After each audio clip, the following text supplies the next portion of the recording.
रोज क्यों नहीं चढ़ाना चाहिए? अच्छा प्रश्न है। शंकर भगवान को धतूरा कब चढ़ाना चाहिए उसका विशेष ध्यान रखें। जय जय श्री राधे। ओम नमः शिवाय। श्री शिवाय नमस्तुभ्यम। नमस्कार दोस्तों, आज की इस वीडियो में पंडित प्रदीप मिश्रा जी ने लक्ष्मी प्राप्ति का एक बहुत ही आसान उपाय बताया हुआ है। दोस्तों, वैसे तो सबको लक्ष्मी प्राप्ति की विशेष लालसा रहती है, सब लोग कुछ न कुछ उपाय करते रहते हैं जिससे उनको लक्ष्मी की प्राप्ति हो, लेकिन आज के वीडियो में पंडित जी ने धतूरे का एक बहुत ही आसान उपाय बताया है। इसे में भगवान शंकर की पूजा करना है, तो वीडियो को पूरा देखें और लाभ प्राप्त करें। धन्यवाद।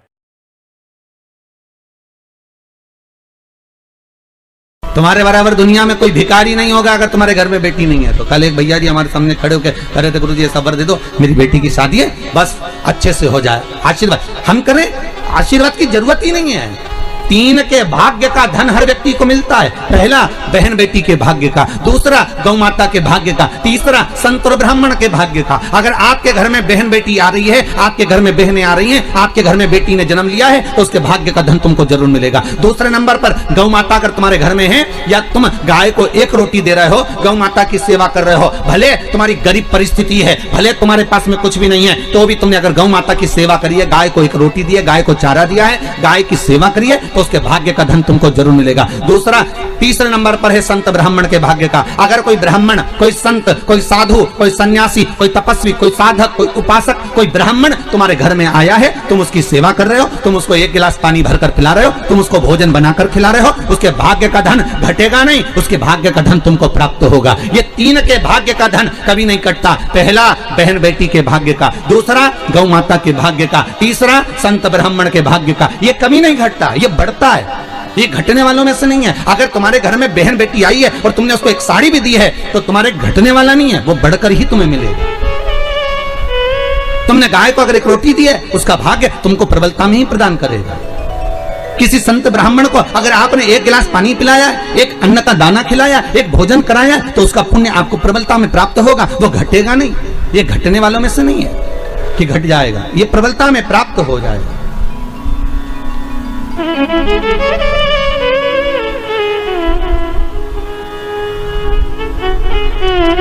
कई लोग कहते हैं भगवान ने कृपा करी, हमारे घर में तो बेटा हो गया, बेटी नहीं है, भगवान की कृपा थी कि बेटी नहीं है। हम कहते हैं किस्मत वाले नहीं हो, भाग्य बेकार है आपका अगर तुम्हारे घर में बेटी नहीं है तो।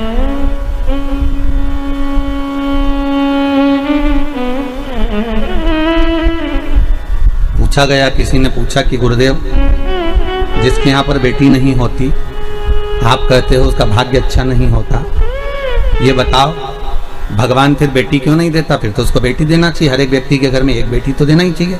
अगर 2 लड़के दिए हैं, 3 लड़के दिए हैं, तो 1 कन्या तो देना चाहिए। हमने कहा गरुड़ पुराण में लिखा है कि बेटी भगवान जान करके नहीं देता, क्योंकि 94 तरह के नरक में से एक नरक ऐसा है जो कन्यादान करने वाले ही छूट पाते हैं। जिसने कन्यादान नहीं करा होता उस व्यक्ति को उस नरक में पटका जाता है, और सबसे लंबा समय उसी नरक में पटका जाता है जो कन्यादान का होता है। तो भगवान भी सोच कर देता है कि इसको अगर नरक भेजना है थोड़ा बहुत, तो मतलब भले इसने पुण्य करा, भले सारे सत्कर्म करे, पर कन्यादान नहीं करा, तो भगवान कहता है इसके एक रास्ता नरक का खुला हुआ है, इसको नरक थोड़ा सा तो भोगना ही पड़ेगा क्योंकि कन्यादान नहीं करे। इसमें आपने एक प्रश्न लिखा है, बड़ा सुंदर है महाराज, सबके जगत कल्याण के लिए। महाराज जी, शिवलिंग पर धतूरा रोज क्यों नहीं चढ़ाना चाहिए? अच्छा प्रश्न है।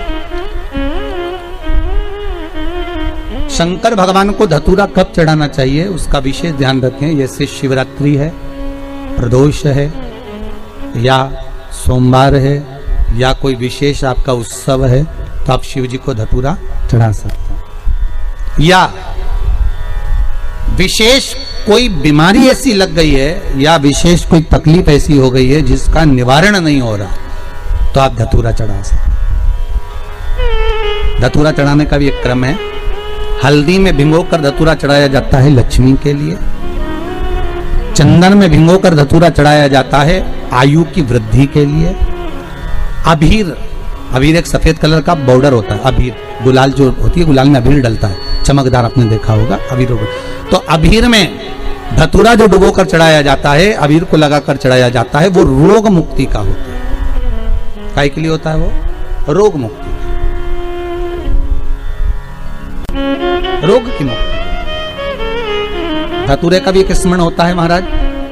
बहुत भारी रोग है, बीमारी लग गई है, डॉक्टर अपना काम कर रहे हैं, घर का व्यक्ति बहुत बीमार हालत में पड़ा हुआ है, तो बेलपत्री के वृक्ष के नीचे भी शिवलिंग का निर्माण कर कर एक धतूरा समर्पित करा जाता है, जिससे रोग से मुक्ति होती है। उसमें ना तो हल्दी लगाई जाती है, ना चंदन लगाया जाता है, ना अबीर लगाया जाता है, केवल धतूरा चढ़ाया जाता है। रोग मुक्ति। श्री शिवाय नमस्तु। अहंकार से वंचित हो जाए देवता, पर देवता पुत्र हैं और शंकर इनके पिता हैं, और आज देवता कर करें कि आपने विष पिया तो कौन सा बड़ा काम कर दिया। पार्वती जी की आंख में जल भर गया, आपके सामने अमृत का पात्र तक नहीं आया। देवता विष लेकर आ गए पर अमृत लेकर आपके सामने नहीं आए, और वो अमृत देवता खुद पी गए, और आज आपके सामने आकर करें कि आपने करा क्या।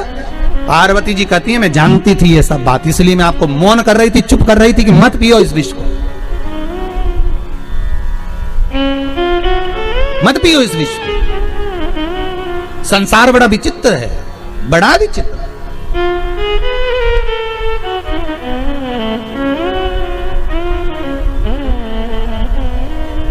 पार्वती जी शिव जी से कहीं तो शंकर भगवान पार्वती को बिठाए नंदी पर। काय पर बिठाए? नंदी पर। और नंदी पर बिठाकर उन्होंने कहा आज संसार के लोगों के बीच में चलते हैं, चल मैं बताता हूं दुनिया कैसी है। शंकर भगवान ने नंदी पर बिठाया और नंदी पर बैठकर शंकर और पार्वती दोनों जाने लगे। गांव के लोगों की आवाज निकली, पीछे से लोग कहने लगे देखो बेचारा बरसब नंदी, अरे बेचारे नंदी पर दो दो व्यक्ति, बताओ बेट पर चढ़कर जा रहे हैं, इनमें इतनी अकल नहीं है। कम से कम एक पैदल चल लेता, एक का वजन तो बेचारा वृषभ झेल लेता, वो नंदी झेल लेता। शंकर जी बोले पार्वती नीचे उतर जाओ। दोनों नीचे उतर गए, नंदी को पकड़ कर जाने लगे। फिर आगे गए तो दूसरे गांव के लोग बोले कितने मूर्ख हैं, साथ में जब नंदी है तो बैठ के जाने में क्या दिक्कत है इनको, पैदल चलने से क्या फायदा। नहीं होता तो बात दूसरा था, साधन नहीं है, पर साधन है तो बैठ कर जाओ, बैठ के चलिए। शिव जी बोले पार्वती अब एक काम करो, अब तुम अकेली बैठ जाओ, मैं तुम्हें लेकर चलता। दूसरे गांव में पहुंचे तो दूसरे गांव के लोग बोले बताओ कैसा लुगाई का गुलाम है, पत्नी को बिठा कर ले जा रहा, खुद पैदल चल रहा, गजब। शंकर जी बोले पार्वती तुम नीचे उतर, अब हम बैठेंगे, तुम पैदल चलो। फिर आगे के गांव में गए तो लोग कहने लगे बताओ कैसा पति है, बेचारी दया तक नहीं आ रही, बेचारी स्त्री इतनी सुंदर, उसको बेल खिंचवा रहा, खुद बैठ कर जा रहा, ऐसा हो रहा, पर देखो जरा वो बेचारी ऐसी हो रही, पैदल चले जा रहे। शंकर जी वापस नीचे उतर गए। पार्वती से कहा कैलाश चलें कि और सुनना बाकी रह गया, कैलाश चलें कि और सुनना बाकी रह गया। पार्वती जी बोली कैलाश चलिए। शंकर भगवान पार्वती को कैलाश ले गए। शिव जी बोले ये संसार सागर है पार्वती, अच्छा करोगे तो लोग टांग खींचेंगे, बुरा करोगे तो लोग टांग खींचेंगे, भजन करोगे तो लोग कह देंगे ये तो पागल हो गई, और नहीं करोगे तो लोग कह देंगे बताओ कहीं छाती पे बांध के ले जाएगी, जोड़ कर जाएगी। ये दुनिया के लोग हैं पार्वती, कहे बिना नहीं रह सकते, इसलिए क्या किसको रोइए, चादर तान के सोइए। आग लगे बस्ती में अपन रहो मस्ती में, क्यों किसके लिए रोना, किसके लिए रोना। हे पार्वती संसार मैंने बनाया है, शंकर कहते हैं बनाने वाला मैं हूं। डमरू बजता है बंद हो जाता है, ये संसार भी उसी तरह है। जब व्यक्ति मरता है 10 दिन तक रोते हैं, 12वें दिन आंसू पूछ जाते हैं, 1 महीना 2 महीना तक याद करते हैं व्यक्ति को नहीं, उस व्यक्ति ने जो काम किया था उसको। वो होते तो केले ले आते, वो होते तो सेवफल ले आते, वो होते तो तुरंत सारा काम कर देते, बच्चों का मुंह देखना पड़ता है। पार्वती संसार सागर में केवल काम का ठोका है, काम के लिए दुनिया याद करती है, धन के लिए दुनिया याद करती है, बाकी का दुनिया का संबंध जैसे ही कोई मरता है मैं हृदय से उसको विच्छेद कर देता हूँ।